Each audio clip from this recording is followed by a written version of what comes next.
Okay, this is where we left off here.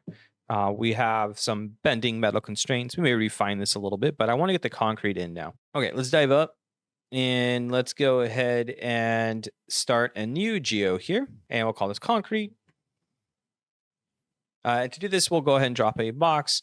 Let's show the ghost other objects here so we can kind of see how big this box is. And we'll maybe turn off the RBD for now. Let's go ahead and just shrink this down. I'm just going to eyeball it. Now for the height, let's go ahead and take the size here, copy parameter, center, paste relative reference, and we'll divide by 2. And then we'll actually go back to the uniform scale here, and I'll copy parameter here and paste relative reference. This way we can keep it on the ground. This is going to make more sense. There we go. Something like that. Maybe a little bit further in. Cool. And then for the height, let's go ahead and grab from the rebar, copy parameter, and we can paste relative reference. Come on. That didn't work. I think I accidentally hit copy again. So try to copy parameter and then paste relative reference. There we go. And what's cool is this is completely procedural now. So if I drop a null and we'll do an geo controls, color it black, maybe give it circle, edit parameter interface. Let's go ahead and hide all of this here. So we'll just go ahead and make that invisible. And we'll do a float and we'll call this geo pillar height. And we'll call this GP height. Apply accept. Let's type in 3. Copy parameter here. Dive into the rebar. And we could just paste relative reference here. So if I W, we'll see this in action. So now since it's procedural, as I increase the height, we should, it will generate our interior here. So we can make it higher, make it taller, okay? Now, as far as scale is concerned, that's a whole other game, but we'll just go to 3 for now. This will work. We'll go to the concrete now. And let's go ahead and just break this up. We'll do an ISO offset. Now for this demo, I'm going to do the RBD material fracture. It'll be just easier to use. In later videos, I will actually spend some time with you guys in how I do custom fracturing workflows. Okay, 1,000 was too high. I meant to do 100. W. And let's do a scatter here. 1,000's high for right now. Let's drop it to 100. And we'll turn off relax iterations. We'll play it to C until I get something I like. And we'll do an RBD material fracture. Throw this in. We got to set up a few things here. So right now we don't have a name. So let's do an attribute wrangle. And we got to do a couple things here. So on the primitives, we'll say s at name equals pillar. And then let's say s at big name equals s at name. So now what we'll have is pillar and pillar here. And then what we can do is come down to our RBD material fracture. And we could just say underscore piece underscore. A couple more things we need to do is switch to input points. On the first one. On the second one, we'll just leave that as is. Concrete fracture 1 and concrete fracture 2 for the IDs is totally fine. Let's enable chipping. Let's also enable the detail here. And the constraints is fine. We're going to build our own constraints here in a little bit, and let's cook. And there they are. And you can see, because I left the levels of fracture up, we're getting this nice, cool look. There's a little bit of edge detail here. Let's explode this real quick so we can see it. So exploded view. And just a little bit of edge detail. I'd like to play with it a little bit. Let's say 85, or let's say 90 here on the resolution. And this is going to dramatically slow down the fracturing process. So when I drive up my resolution later, this will be quite wild. But 90, I just need more resolution. So, all right, chipping. Let's go ahead and say 0.67 because we want a lot of little pieces. And then in the detail, we'll say 0.04, maybe 3 for now. Height, we'll go 0.15. Noise element size, I would say 0.3. And let's take a look at that. So go back to auto update. Still going relatively fast, but getting nice curves in our fracture, a lot more chips. I think this looks good for where we're at. We could probably drive up the scatter here a little bit. So we'll say 250. Get a little bit smaller pieces. With the relaxed iteration going, we should have almost equal spaces here in between. So we may have to reduce that relaxed iteration. Actually, turned it off anyway, so it actually works out. Cool. All right, we have some small pieces, some big pieces. This should work out. The next thing I want to do is do an RBDIO because we want to cache this out. So we'll just map this out. Okay. Let's call this RBD fracture concrete. Let's turn off time dependency. Let's get rid of the hip name here. It's a waste. Advanced. Turn off the harden. And this looks all good. We'll just save the disk. And then we can do an RBD pack here. And we'll do a null. So out, packed, concrete, color black. Okay, let's move into our sim setup now. So let's go ahead and hit Shift O here. Actually, let's move this here. Shift O, Shift P. So we know the difference here. We'll call this rebar. And we'll go to medium here.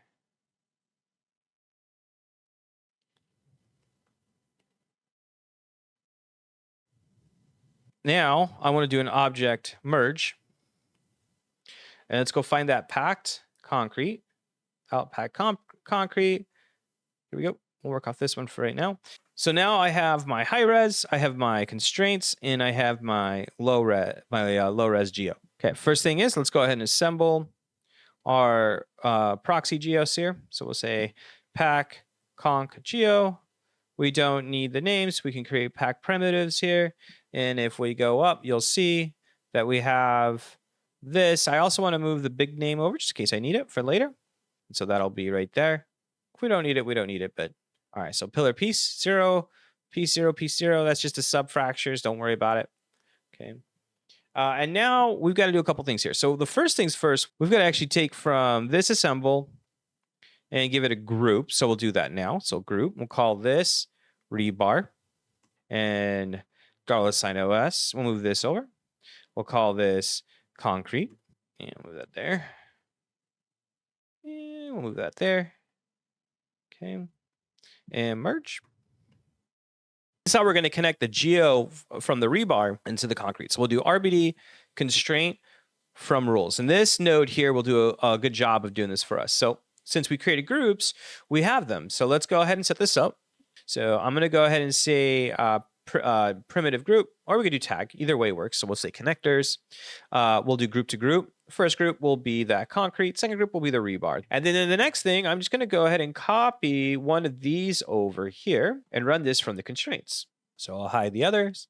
And there you go. So now what's happening is we have rebar coming out, but we got to make some adjustments. So the first adjustment that I want to make is we don't need points per area. So we'll lock that to like 0.2. And then the search radius, let's drop that to like 0.02. That looks good for now. Maybe we'll drop this to like 15. Okay. I think this is working. We don't want a lot of constraints here. We don't want all the pieces actually either too, but this might work. This should work for us right now. Okay.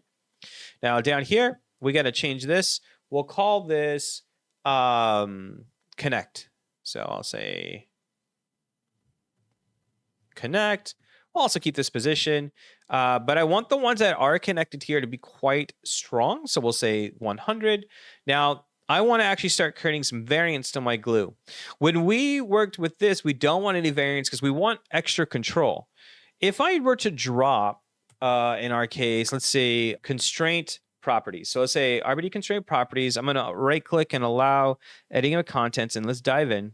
Here. So we have the attribute scaling. And the way they add the variance here is right here. They take a random number, which is going to be 0 to 1. They fit it with a 1 minus that random. Or I'm sorry, the minimum right here, right? And then the maximum will be the 1 plus variance, so the higher. So we will have the default usually is 0.8. So let's say what it is the maximum is 0 to 1 minus 0.8. on the randomization, and then the that's the minimum, and then the maximum. I know it's confusing, and then the maximum we'd have is 1.8, and that's going to multiply the original strength value. So we can build something like this by creating an attribute or a variable called var. So let's do that. We're going to do a float var equals channel float variance. So we're going to create our own variance attribute here. And then we'll say, hey, that f at strength that we just created, we'll do times equals, and we'll do that fit 01, rand at prim num. Now I want to do an offset here. We'll say 12, just a random number, because I don't like having repetition in my my randomizations. So we'll do max 0, 1 minus that var, 1 plus var. So that should, yeah, that looks good. Cool.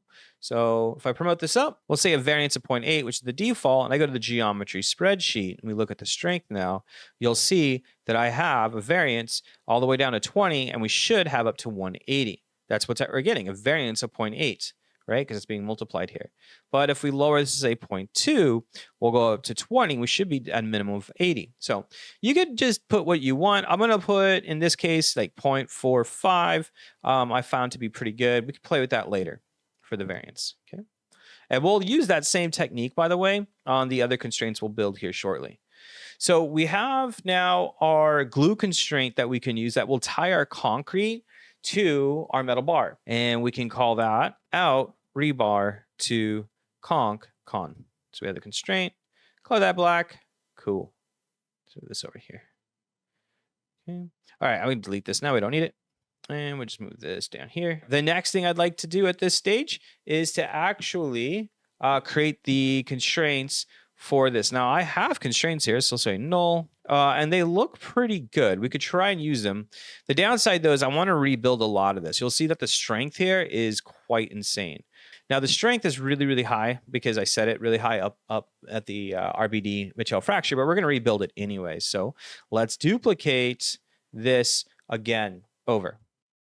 And if I put this down here, you'll see now that strength gets kind of committed to that variance here. But that's not what we want yet. I want to create some chunks. And when we up-res this, these chunks will break up and create a secondary fracture for us. Very similar to what we did for the secondary or the dual level fracture video on the channel. Let's go ahead and set that up. So to do that, I'm going to drop a glue cluster. Oh, I did it off the wrong thing. There we go.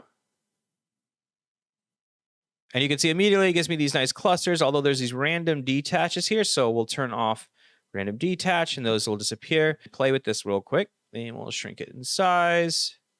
I think that'll be good for starters. We have a few chunks right there, but I can live with it. Now the cluster is going to override our strength. It gives us a 1 and it gives us a -1. We can use this now to separate and rebuild our constraints. So the first thing I want to do is do a split and we'll say at strength equals -1. There we go. All right. So it splits up our basic chunks. We'll go ahead and do this as set chunk con. Copy this one over. And you'll notice on this one, we have a set crack con. Chunk con, crack con. And in fact, while we're at it, we'll go ahead and say crack. And then this one will be chunk. All right, let's set these up. So the first thing is strength 100. Let's lower that down to, let's say, 10. And then the variance, I'll say 6, 7. And then for the crack, I want this to be considerably weaker. So I'll say that at 1. And we'll say 0.25 because we want it closer to 1. Then what we can do is merge these together. So I'll merge them together. So they're now merged. And if we look at this, you'll see that our strengths will range from these super weak ones to these strong ones, and then we can work from there. Now, another thing also, we have these chipping and we have fracture. I don't really care too much about the constraint tags, but if we need them down the line, we can use them. Everything else here looks good. We have crack and chunk. So we'll just do a null, call this out, conc, con. All right. We are ready to go back into our sim. So let's give that a shot. Oh, one last thing before I forget. We actually need to grab our geo. So let's move that over here. Null. And we'll call this out conc geo. To make this easier, let's go to split build. You can use the games. I use split build visual effects, the one that I've built. Used it a lot on this channel already. And let's dive in. And let's organize this a little bit. Let's say this one and this one, Shift O. Move this over here. Shift P. And we'll call this set text size medium. We'll call this rebar constraints. And then this one here is just a collider. So before the collider, let's go ahead and start adding our concrete. So we'll do an RBD packed object here in, oops, wrong one. Let's go in here. And let's go grab our geo. Call this concrete. And if we just hit play, you'll see what happens. There's no glue, so they're just going to fall apart. And also, they're going to fall outwards because they're going to have collision with the rebar on the inside, even though the rebar is inside them.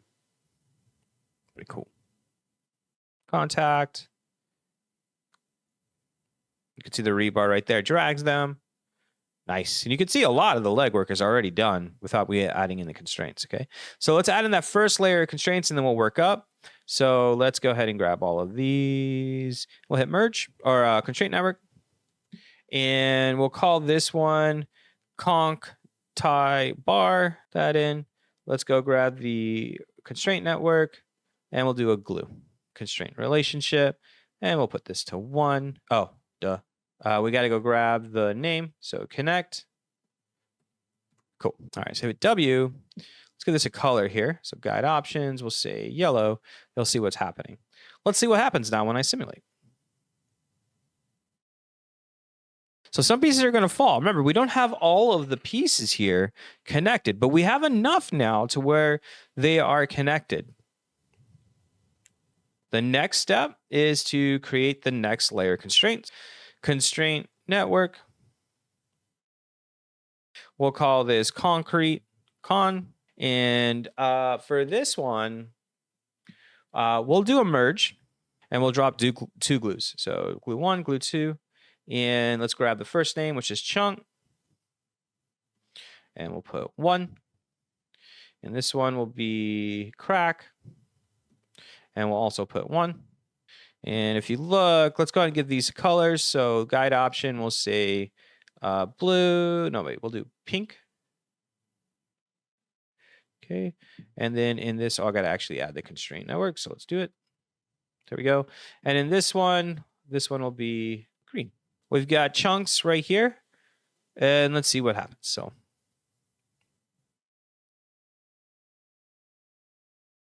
go. And these will hold a little bit better, but then they smash.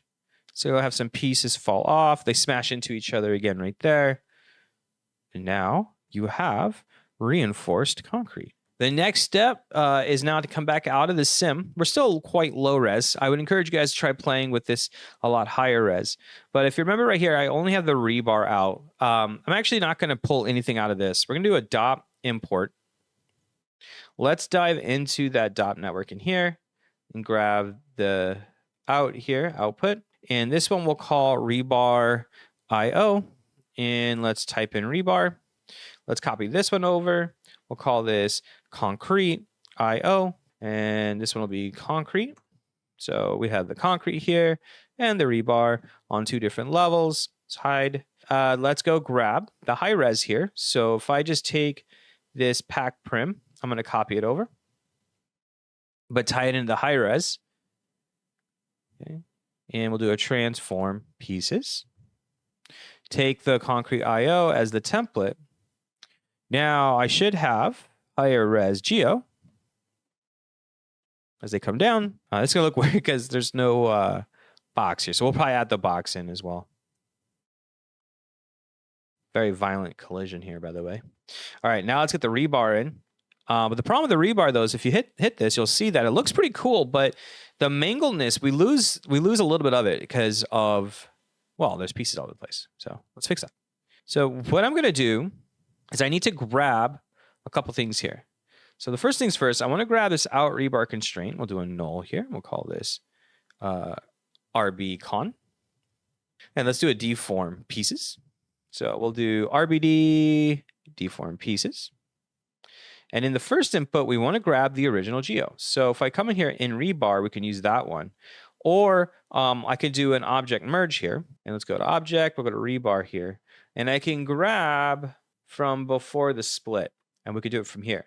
So we have that S bar name. In fact, we'll do a null here, and we'll call this out big RB. And we'll take this, put it in there. And now we have our high-res rebar. And I'm going to deform this by throwing this into the geometry. Throw the constraints in the RB con and rebar IO out there. And let's just see what we get. Oh, so what we have to do is actually add in that name, and we're going to do the bar name. And there we go. Cool. We don't have any geometry information on this. So do a divide, and we'll do bricker polygons. And the size here, we'll say 0.01, 0.01, and then 0.01. Let's go to smooth wire shaded, and you'll see what's happening is we have a lot more dense geo here. And let's see if that actually fixes our problem. Still not quite. So let's see if maybe it's this. So we have that. So we have the bar name. If we come over here, you'll see what's happening. Bar name. Let's see if this should have the bar name as well. It does. Okay. There we go.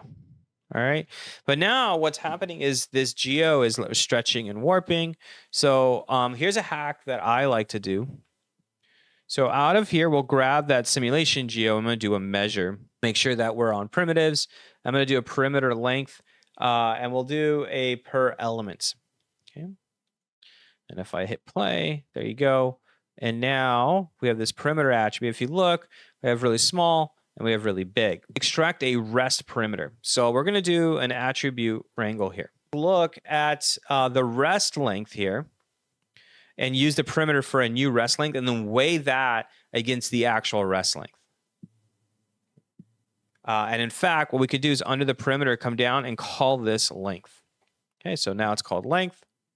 Let's do a time shift. And I want to grab the original values. So we want to grab it when nothing has happened. So delete channel to show you guys this. Let's go and hit this. And if I hit play, nothing is changing. But if I come up here to the measure, it's getting kind of ripped to shreds. And in here, under the primitives, let's do a new rest length. We'll say at rest length equals at length. And we can measure the rest length versus the length. So let's do that. I'll do an attribute wrangle.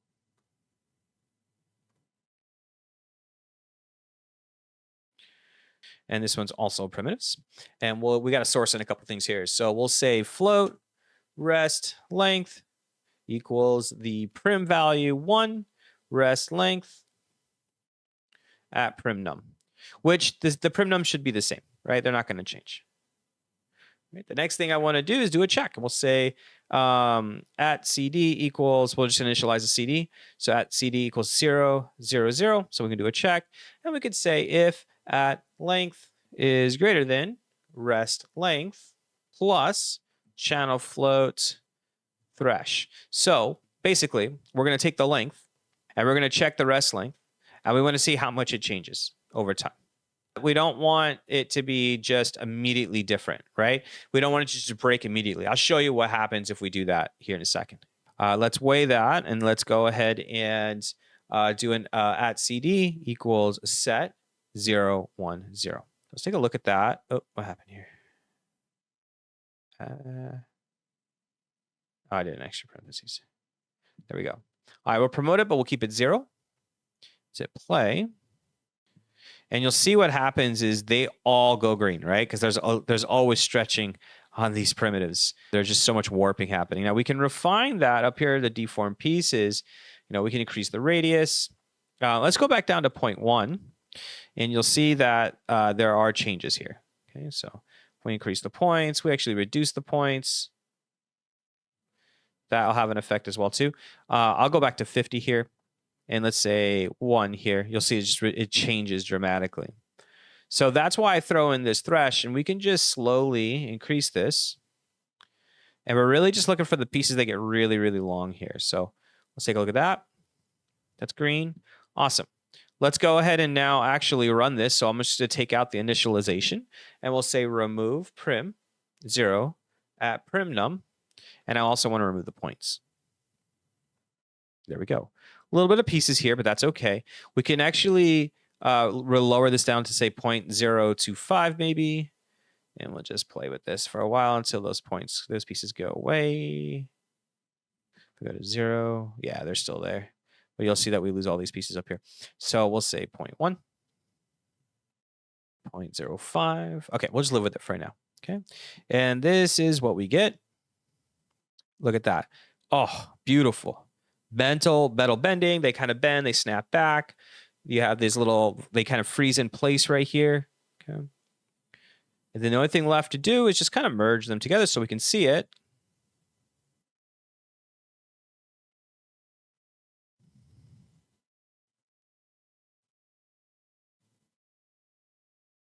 A few issues with it, like this should not be happening.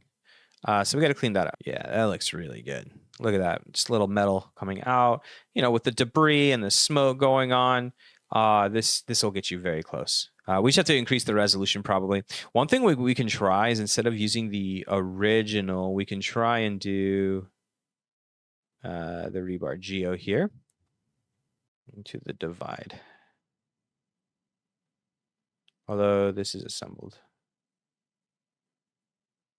Rebar geo here. There you go, something like that. Give that a second. That might look even better. We're still having issues though.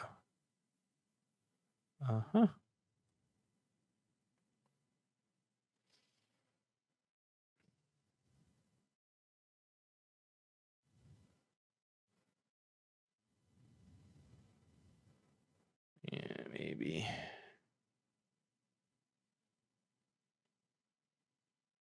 It's gonna take a minute. Let me get rid of the convex. There you go. And we just play with it until we get the result that we like.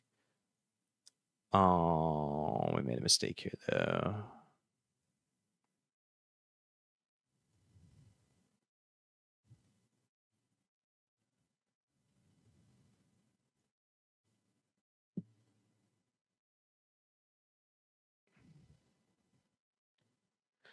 We can also, instead of approaching it by using the measure, we can also just check to see which two pieces move the farthest and then delete from there.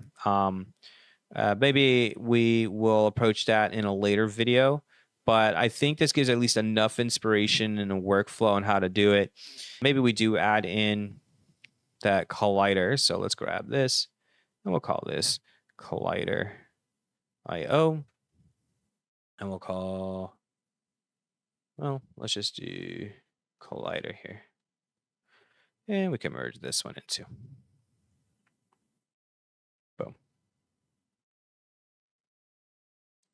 Let me know what you guys think. This is going to be the end of part 9. 9 parts. We started off with just a wall and learning how to set that up. And now we're doing complex interactions between materials. Hopefully you guys found this inspirational and it helps you out with some of the destruction shots in your minds right now. At this stage in the game, you guys should be able to start doing full-fledged destruction shots. I'm going to go ahead hit a pause on making the RBD series. I think 9 is great. You actually will see the RBD series start to show up on my website in a unpaid free course. However, it's going to be chained with a paid course where I will go deeper into each of these videos that we have done here on the YouTube channel to really explain in thorough detail how each process is done. And it'll be designed for beginners who are just starting off in Houdini. This will be in coinciding also with an intro to Houdini course that I'm currently developing. So if you want to hear more about that, you should join the Discord today. That's going to be in the description for this video. My Discord is public. You are more than welcome to come in here, find feedback, network with those around you, learn new details about what's going on in the industry. But stay tuned. Make sure you subscribe and hit that bell icon. I'll be looking forward to hearing from you guys about your FX shots. Let me know in the comments below and feel free to email me your shots or drop them in the Discord. But until next time, always be creating.